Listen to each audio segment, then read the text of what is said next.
When you leave your employer, whether it be because you're changing jobs, you quit, you got fired, or because you retired, you now have the ability to do something with a 401k or other retirement plan that you had at that employer. There are several things you can do. One is that you can take it in cash. This is most often the worst possible thing you can do because number one, you're going to have to pay taxes on the money that you remove from that account.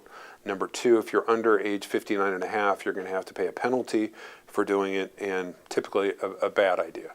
Another thing that you can do is if you're changing jobs, you can move the money from your former employer's plan to your current employer's plan. Many times that is not the right answer either, only because with a 401k plan or other type of retirement plan, you have limited investment choices at your employer. Your third option, which is probably the best option for most people, is that you can move that money to a self-directed IRA. And the advantage of a self-directed IRA is that you have an unlimited number of investment choices. And by the way, that move from your former employer's plan to an IRA is called a rollover. A lot of times you'll hear about 401k rollovers. Well, that's all that means is the electronic movement of that money from your former employer to a self-directed account. Now, when you do a rollover, there are no tax consequences.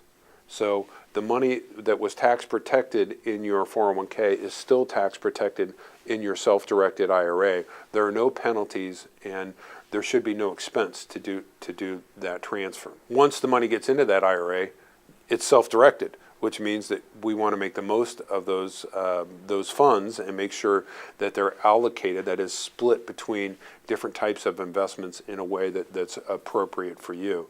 But a 401k rollover really gives you an opportunity to take more control over your investment savings.